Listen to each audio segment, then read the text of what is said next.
Chris and I have been slow traveling through Southeast Asia for the past few months. When we arrived in Ho Chi Minh City in southern Vietnam, we planned to only stay a week. We ended up staying for almost a month. We took in the Ho Chi Minh waterfront, the markets, the eclectic coffee shops, the celebrations, and whatever else we could. This is why we loved our time in Ho Chi Minh City, sometimes called by its old name of Saigon because it's shorter, or just abbreviated to HCMC.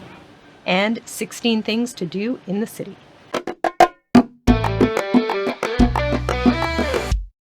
There is so much to do in Ho Chi Minh City. And it's not just about touristy places you can visit, but the entire energy of the city that we were really able to take in as slow travelers spending almost a month here. These are 16 things to do that we as slow travelers really enjoyed while being in Ho Chi Minh City, or Saigon, or HCMC, Vietnam. Let's start with the coffee culture. I don't even drink coffee, and I still really got into this.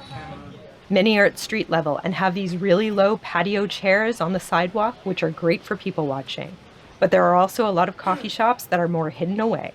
To find these, you have to pay attention to the buildings and look for signs of coffee shops tucked away on the upper floors of older Saigon-era residential complexes.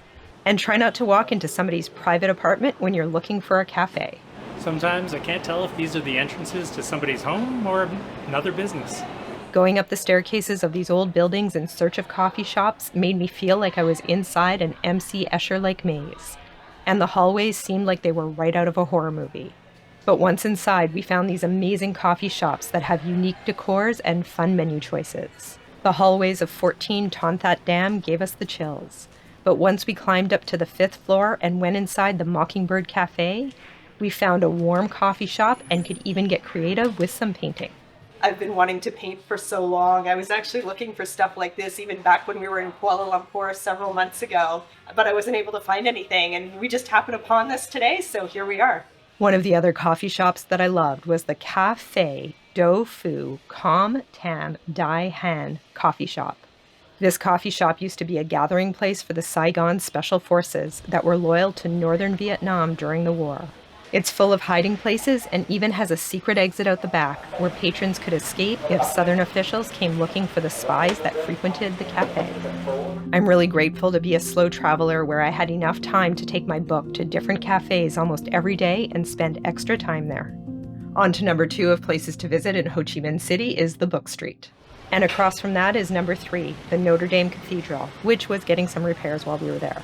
And just around the corner from that is number 4, the old post office. I love the way people just sat around the old tables writing out their postcards. It brought me back to a time filled with typewriters and sepia-colored photographs. Number 5 on our list of things to do in Ho Chi Minh City is the Saigon Opera House. You can admire it from the outside or do number 6 on our list. Watch the AO Bamboo Circus from within the Saigon Opera House. We bought the cheapest tickets and sat in the front row of the highest balcony and had excellent sightlines to the stage. From the Saigon Opera House, you can easily get to number 7, the HCM People's Committee Building, and number 8, the Nguyen Hu Pedestrian Plaza. From this plaza, you'll see number 9, the most famous of the apartment building coffee houses.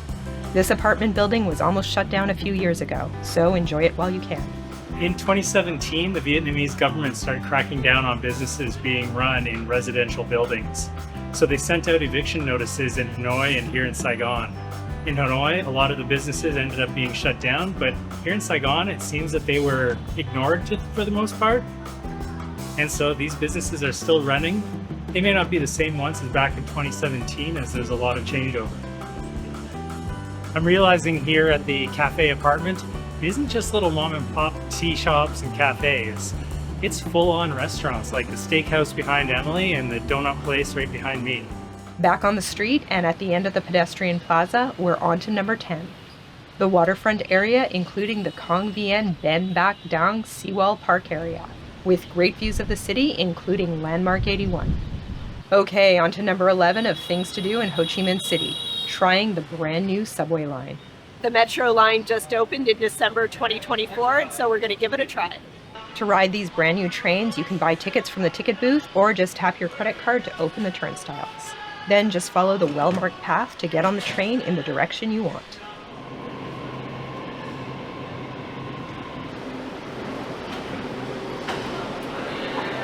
It's got that new car smell. There are big plans to grow the lines, which will make getting around this amazing city so much easier. Number 12 and 13 on our list are the Independence Palace and the surrounding parks.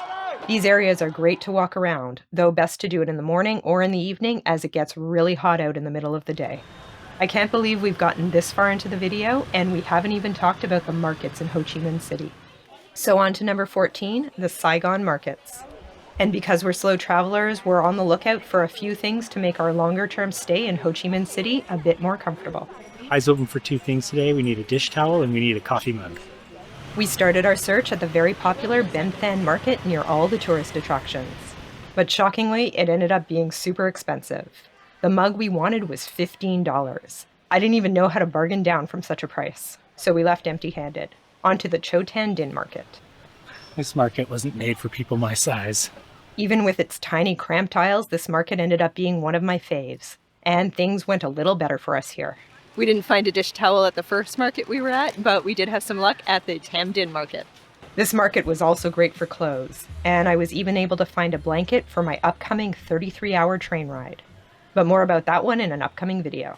The Cho Tan Din Market is right across from number 15 on our list of things to do in Ho Chi Minh, the Tan Din Pink Church. We just admired it from the outside and then headed to, yes, another coffee shop, which required going up to the 6th floor of an older apartment building where we found this cute grandma-style decor coffee house. I got the black coffee or the Den Da in Vietnamese. It's delicious. This part of Saigon is on a bit of a peninsula, so going a bit farther down the road brought us to number 16, the walkway along the canal. We walk to the canal a lot from our apartment, but know that the sidewalks in Saigon are often used as scooter parking and scooters drive on the sidewalks too. I heard the government is now fining scooter drivers for driving on the sidewalks, but it still happens a lot, especially during rush hour when drivers don't want to sit in traffic. So sometimes we just took a Grab, which is Southeast Asia's version of Uber, to the canal so we could avoid the busy sidewalks. And then we were able to enjoy a quieter walk along the canal. As slow travelers, Chris and I really loved our time in Ho Chi Minh City. It's the first place we visited in Vietnam, and it made us feel very welcome and comfortable in the country. If you want to know some things to do in the capital of the country next door, check out our video on things to do in Phnom Penh. We hope you're doing well, and we'll see you in the next one.